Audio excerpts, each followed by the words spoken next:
હાલો. જય સચેતાનંદ. આપણે આત્માનું દ્રવ્ય છે, ગુણ છે અને પર્યાયો છે. એટલે જે દ્રવ્યથી પ્રકાશક છે અને ગુણમાં મુખ્ય ગુણ એના જ્ઞાન ને દર્શન, જેનાથી તે જ્ઞાતા દ્રષ્ટા રહે છે. હવે પર્યાયો વિશે મારે જાણવું હતું કે એક્ઝેક્ટલી પર્યાયો શું છે, કે જે જોઈ જાણે છે, જે પ્રોસેસ છે એ પર્યાયો છે કે અવસ્થા? હા, એ જ પર્યાયો. શેને જુએ જાણે છે? જે ઊભા થાય દ્રશ્ય અને જ્ઞેયને જુએ જાણે એ પર્યાય કહેવાય. જ્ઞાનથી જ્ઞેયને જાણે તો જ્ઞાનના પર્યાયથી જ્ઞેયને જાણે. દર્શન ગુણથી દર્શન પર્યાયથી દ્રશ્યને જાણે. જેમ દાદા કે કેરી દેખી તો દેખ્યું એટલે જ્ઞાન તો બદલાય ને પોતાનું. સફરજન છે તો પાછું બદલાય કે આ સફરજન કેરી. તે જોવામાં જ્ઞાનના પર્યાય બદલાય. એ જોવું જાણવું એ પર્યાય કહેવાય. જ્ઞાન દર્શન ગુણ કહેવાય. બરાબર. જોવું જાણવું એ પર્યાય કહેવાય. પર્યાય એટલે દર્શનના પર્યાય ને જ્ઞાનના પર્યાય. જોવા જાણવાનું. હા, ઓકે. જોવું એટલે દર્શન પર્યાય, જાણવું એટલે જ્ઞાન પર્યાય. એટલે દાદા એક ક્યાંય કહ્યું છે કે સૂર્યના કિરણ એ પર્યાય, એ પર્યાય, એ પ્રકાશમાન કરવાનો ગુણ. પર્યાય એટલે શું? અહીં અડે ને, જમીન અડ્યું એના જેવું કે ભાઈ ત્યાં સૂર્યનારાયણ એનું પ્રજવાળું આપવાની શક્તિ ધરાવે છે. અજવાળું અને પછી અજવાળાથી એને જોયું કે આ દરિયો છે ને આ ડુંગર છે ને બધું જોયું તો એ પર્યાય કહેવાય. ઓકે. એટલે જોવું જાણવું એ પર્યાય કહેવાય. રેઝ એટલે એક તો દાખલો આપ્યો. જેમ લાઇટ એ દ્રવ્ય છે, એ પ્રકાશમાન કરવાની શક્તિ એ ગુણ કહેવાય. પ્રકાશમાં દેખી શક્યું, જાણી શક્યું એ પર્યાય કહેવાય. ઓકે. એટલે દાદા કહે છે કે જેમ જ્ઞેય બદલાય તેમ જ્ઞાન પર્યાય બદલાય. બસ, જ્ઞાનના પર્યાયો બદલાય. અને જ્ઞેયોને જાણવામાં પરિણમેલા જ્ઞાનના પર્યાયોમાં પણ પોતે શુદ્ધ છે. એનું જ્ઞાને શુદ્ધ છે અને દ્રવ્ય એ શુદ્ધ. ગુણે શુદ્ધ છે અને દ્રવ્ય શુદ્ધ. ગુણ વપરાય છે, દેખે છે, જાણે છે, પણ પછી બગડતો નથી પોતે. અહીં કાદો પડ્યો હોય, અહીં મીઠાઈ પડી હોય, એ અજવાળું બેવને જુએ જાણે. અને પૂતગલના પર્યાયો બદલાય છે અને પોતાના પર્યાયોથી પૂતગલના પર્યાયને જાણે. બરાબર. એને સ્થૂળતમથી સૂક્ષ્મતમ સુધીની તમામ સંસારી અવસ્થાઓનો જ્ઞાતા દ્રષ્ટા માત્ર છું, ટંકોત્કીર્ણ છું, કેવળ જ્ઞાન સ્વરૂપ છું. એટલે આ બધા આ શબ્દો એ દ્રષ્ટિ આપે છે કે તમે આ છો, આ જે થઈ રહ્યું છે જોવા જાણવામાં આપણે બગડ્યા નથી, બગડતાય નથી, પ્રકાશક જ રહ્યા છીએ, નાયક જ રહ્યા છીએ. દ્રવ્ય ને ગુણ એ અવિનાશી છે અને પર્યાયોને વિનાશી કહેવાય. હા, વિનાશી કહેવાય. નહીં બદલાશે, પાછું સફરજન આવશે કેરીને બદલે, તો કેરીના પર્યાય વિનાશ થયા અને સફરજનના પર્યાય ઉત્પન્ન થયા. પર્યાય ઉત્પન્ન થાય, વિનાશ થાય, એ પર્યાય કહેવાય. અને જોનારો જાણનારો કાયમનો છે અને જ્ઞાન દર્શન કાયમનું છે. અને જોવા જાણવા પણ ઉત્પન્ન થાય, વિનાશ થાય, બદલાયા કરે. એટલે જોવા જાણવાનું પ્રકૃતિનું જ છે ને, આપણે પ્રકૃતિને જોવાનું જ છે. હા, પ્રકૃતિને જોવાની છે, પ્રકૃતિનું નથી. પ્રકૃતિનું જોવા જાણવાનું એ બુદ્ધિ કહેવાય. હા. અને આ પ્રકૃતિને જોવી જાણી એ જ્ઞાન કહેવાય. જ્ઞાન કહેવાય. જ્ઞાનના પર્યાયો. બરાબર. એ શુદ્ધ છે એવું જાગૃતિ રાખવી આપણે.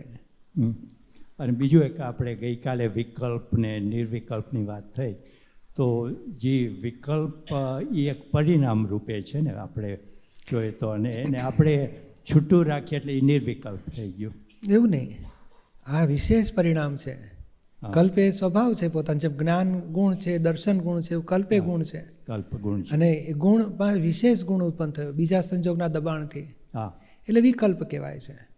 અને વિકલ્પમાંથી પાછા ફરવા માટે નિર્વિકલ્પ કહેવાય. પછી છૂટું રાખવાનો પુરુષાર્થ એ જુદી વસ્તુ છે. પણ વિકલ્પ એટલે શું? તો કે હું વિનુભાઈ છું, વિકલ્પ કહેવાય. અને વિનુભાઈના પદમાં બેસીને પછી ભાન થયું કે વિનુભાઈ તો દેહનું સ્વરૂપ છે, મારું નહીં, હું આત્મા છું, એટલે નિર્વિકલ્પ થયો. ત્યાંથી બિલીફ બેઠી કે આત્મા તે મારું સ્વરૂપ છે, એટલે નિર્વિકલ્પ થયો. હવે નિર્વિકલ્પ થઈને પોતે પાછો ફરીને મૂળ જગ્યાએ આવી ગયો, એટલે કલ્પ સ્વરૂપ થઈ ગયો. કેવળ જ્ઞાન થાય ત્યારે હું જ્ઞાની છું તે વિકલ્પ કહેવાય. પણ 356 વાળો કે અમે જ્ઞાની છીએ, પણ ભગવાન નથી થયા. દાદા ભગવાન એ મય પ્રગટ થયા તે. હા, મારું સ્વરૂપ દાદા ભગવાન, પણ આજે હું 3-4 ડિગ્રી ઓછો છું. બરાબર. એ વિકલ્પ છે, પણ એ કયો નિર્વિકલ્પી દશાવાળો વિકલ્પ. આ વિકલ્પી વિકલ્પ કહેવાય, આ નિર્વિકલ્પી વિકલ્પ કહેવાય. અને પછી 360 થશે એટલે કલ્પ સ્વરૂપ થઈ ગયો પોતે. એટલે કલ્પ મૂળ આત્માના ગુણ છે. હા, એ અવિનાશી છે, અવિનાશ ખુદ કલ્પ સ્વરૂપ છે, અને ખુદ આ સંજોગના દબાણથી વિકલ્પી થાય છે. વિશેષ અજ્ઞાન સ્વરૂપની અજ્ઞાનતા અને બહારના દબાણ લોક સંજ્ઞા પાછળ. નહીં બચ્ચાને કે તું વિનુ, હો વિનોદ, તારું નામ વિનોદ, બેટા બોલ તારું નામ શું? વિનોદ. હું વિનોદ છું કે છે, થઈ ગયા વિનોદ. બરાબર. પછી મોટા થાય એટલે દાદા કે છે પાટિયું છે, તું શુદ્ધાત્મા છે, છોડાવી દે પછી આપણને. નિર્વિકલ્પ થઈ ગયા આપણે, શુદ્ધ આત્મા થયા એ નિર્વિકલ્પ થયા કહેવાય. ઓકે. હેમલતા, સુધીર. ગઈકાલે અમે નિરૂમાની સીરી જોઈ, છૂટવું છે તેના વિશે જે જોઈ, એના અમારા સૌના આત્માને જાણે કે ઢંઢોળીને જગાડનારી આ અદ્ભુત સીડી જોયાનો અનુભવ થયો.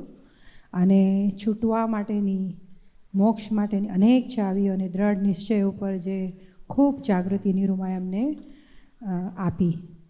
તો આ સાથે જ કૃપા કરી આપ પણ જો આપના પોતાના છૂટવા માટેના આજે પ્રત્યક્ષ હાજર છો તો વિચારો, ભાવોને અમારી સૌ આગળ રજૂ કરશો તો અમારા સૌ પર બહુ મોટો એક ઉપકાર થશે. અને મોક્ષ માર્ગની પ્રગતિના માર્ગમાં અમારી અંદરના જે રાગ, દ્વેષ, બધા મથુરાઓ અને કશાયો છે એ છૂટવાની ભાવનામાં ઘણા અવરોધક છે એવો અનુભવાય છે. એટલે જ નિરૂમાનું આપણે જેટલું કહ્યું છે ને એટલી ટકોરો પકડી રાખીશું તો બહુ થઈ ગયો. મારી પાસે વધારાની ક્યાં જરૂર છે? હું જ એમની ફોલો કરું છું ને.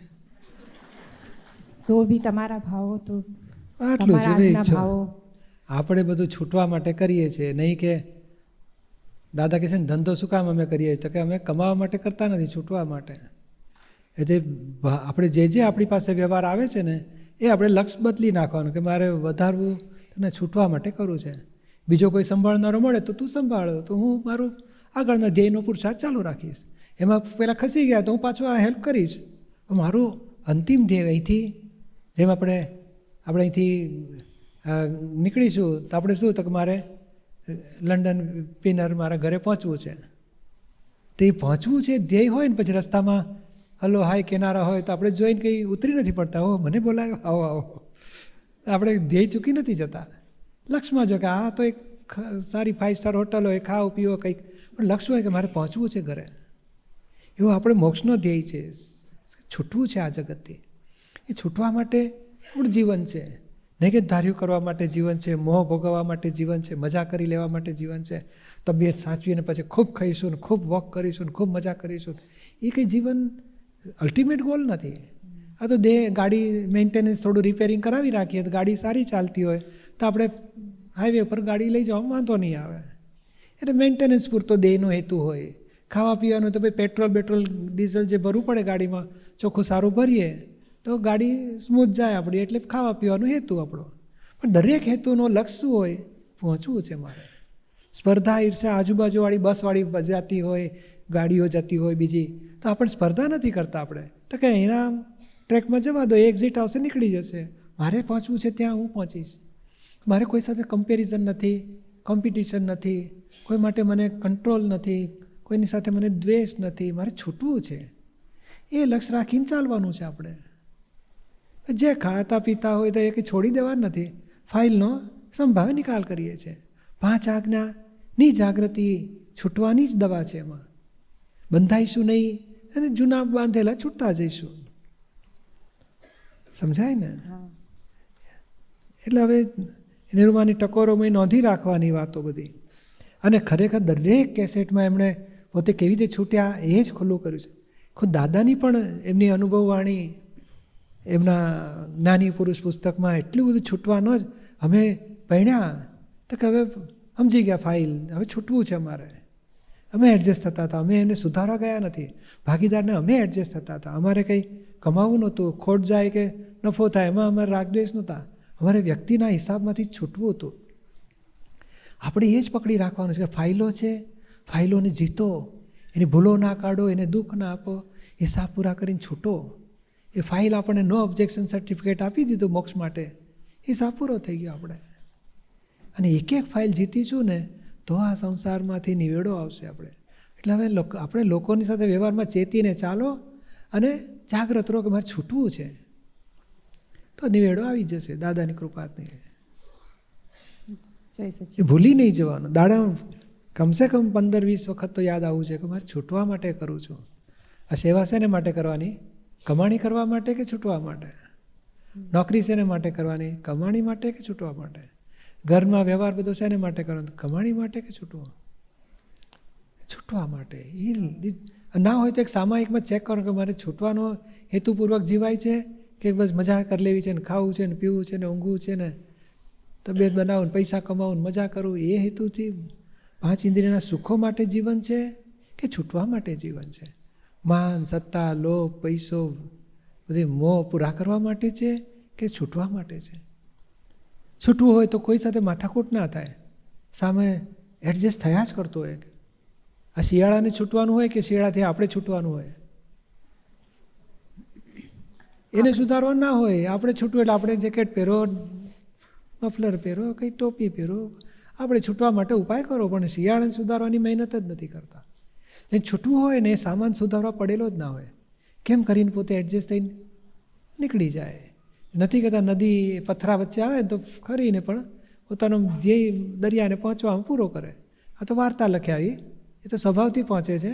આપણે જો દખલ ના કરીએ તો સ્વભાવથી મોક્ષે જ પહોંચાયું છે. આ દખલો બુદ્ધિની, આ મને નડે છે એને ખસેડો, આ મને આવું બોલે એને સીધો કરો, આ મને ત્રાસ આપે છે એને સંબંધ નથી રાખવો, એને મારું અપમાન કરી ગયું બધાની વચ્ચે, મને સેવામાં ખસેડી કે છે, હવે મારે સેવા જ નથી કરવી. એટલે તમારે મોક્ષે જવું છે કે આ સેવા સર્વસ્વ હતું?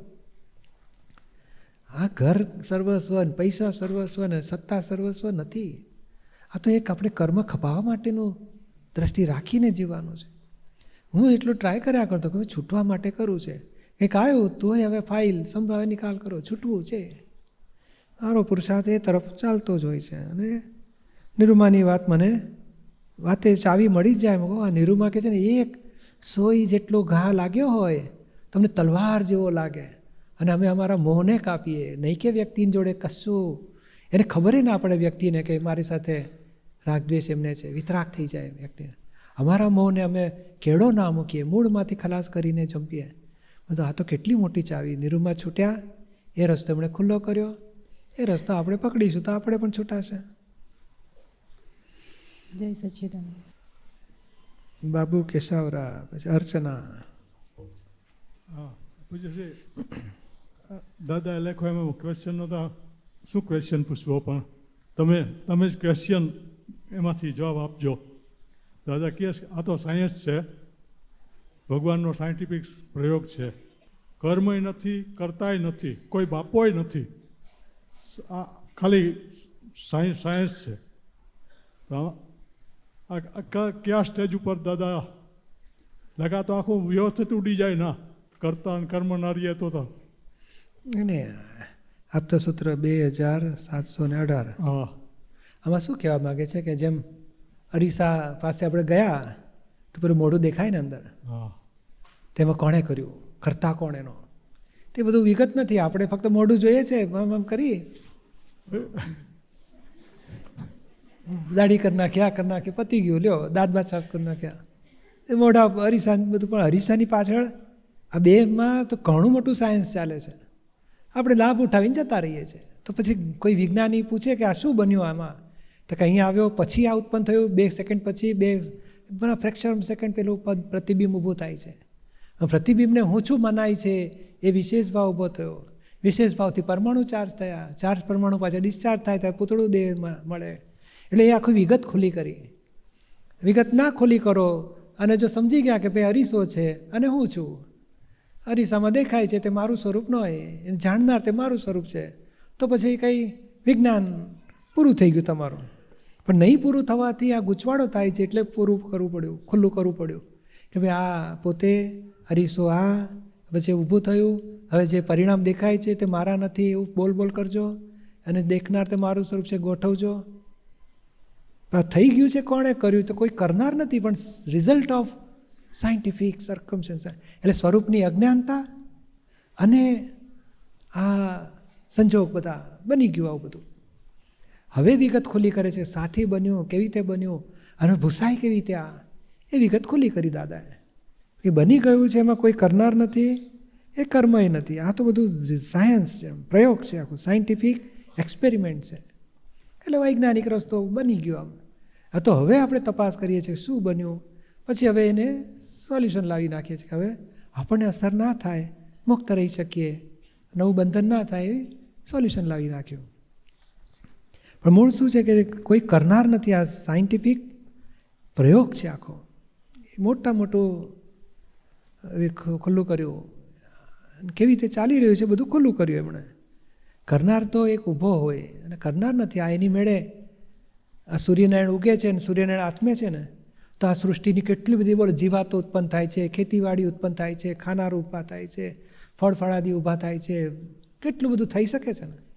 તે કોણ કરવા આવ્યું હતું, કયા કર્મના ફળથી આવ્યું? તો કે ના, એવું કર્મય નથી અને કરતાય નથી. Result of scientific circumstantial evidence. એમનામાં પ્રકાશ છે અને ગરમી છે.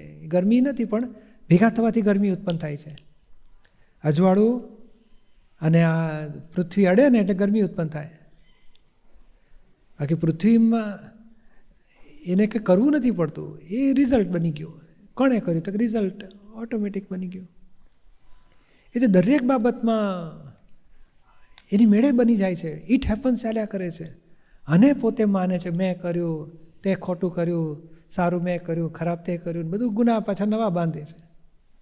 અને એ માને છે ને હું કરું છું, તું ખોટું કરે, એ બની જાય છે. બોલો, એ અજ્ઞાનતાથી બની જાય છે. અને જ્ઞાનથી છુટકારો પણ બની જાય છે. એ પરિણામ છે.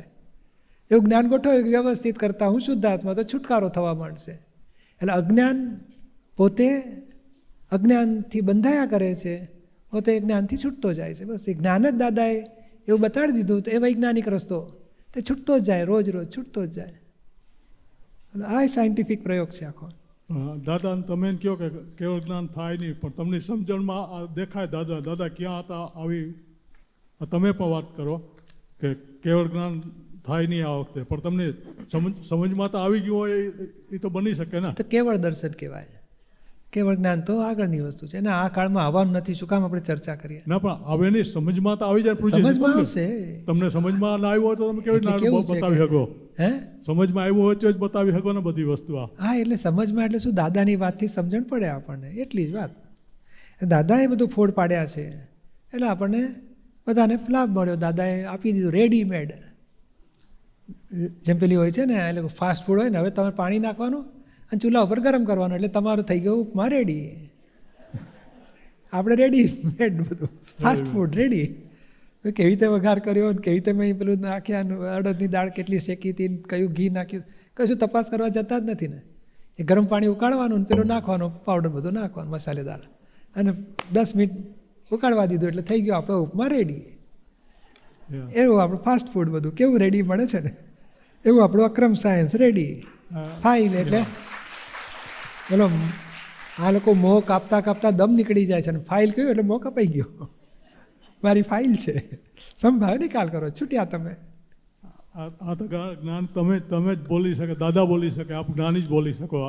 આ વસ્તુ લાઈક આ સૌદમાં પહેલી આપતાવાણી છે ને, સૌદનું લાઈક ઉપોદઘાત હોય ને, એવું જ આ પહેલી આપતાવાણી પણ એવી જ છે. કઈ વાણી દાદાની જ્ઞાન વાણી નથી? બધી અજ્ઞાન વાણી છે જ નહીં.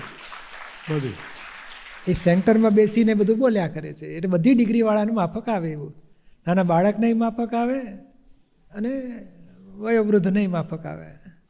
ગજબની જ્ઞાન જ વાણી છે. અને એમને સાદી ભાષા હસતા રમતા બધું વિજ્ઞાન ખુલ્લું કરતા ગયા કે જે અમને દેખાય છે જગતની હકીકત, અને ખુલ્લી કરતા જઈએ છે. પૂછનારા પૂછે એટલે અમારી વાણી નીકળે. ટેપ રેકોર્ડર બોલી નાખે છે બધું, અમે બોલતા નથી કે છે. બસ ભાષા ક્યાંય માલિક થતા નથી, ભાષા માલિક થતા નથી. ઓકે, થઈ ગયું. બીજું ત્રીજું બાકી છે ને? હા, ત્રીજું એ નાયકનું નાયક અને જ્ઞાતા.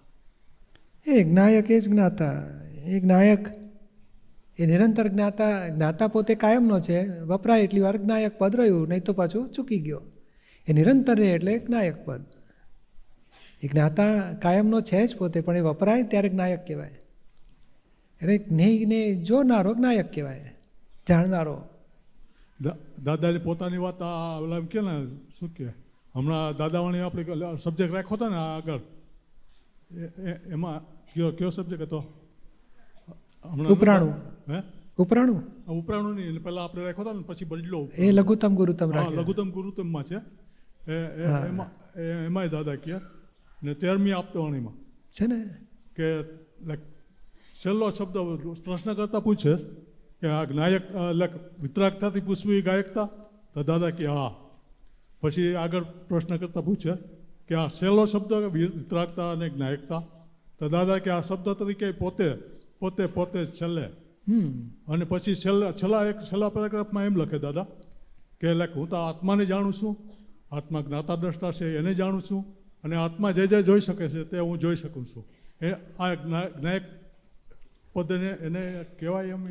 હા, એટલે એ પોતે એટલે મૂળ આત્મા દાદા ભગવાન સ્વરૂપ છે, પોતે જ્ઞાની પુરુષ તરીકે છે, અને આ જ્ઞેય અંબાલાલ સ્વરૂપ છે. તો એ પોતે જ્ઞેયને જાણે છે, પણ એ જાણે જેમ આ લાઇટના પ્રકાશમાં હું વાંચી શકું છું, પણ હું સમજું છું કે હું વાંચું છું ખરો, પણ મને પ્રકાશ લાઇટનો છે એના આધારે વાંચી શકું છું. એટલે જે અહંકાર ક્યારે હું વાંચું છું, હું જાણું છું, એ અહંકાર ઊભો થઈ જાય. એના ભગવાનના પ્રકાશમાં હું જાણું છું, જોઉં છું, તો પછી અહંકાર ઓગળી ગયો, મૂળ જેમ છે તેમ હકીકતમાં આવી ગયો. જાગતું રહેવું એ જ પુરુષાર્થ દાદાનું, જાગૃતિ જ હતી. હા, જાગ્રત રહેવું એ પુરુષાર્થ. પણ એ જાગ્રત ક્યાં રહેવું ને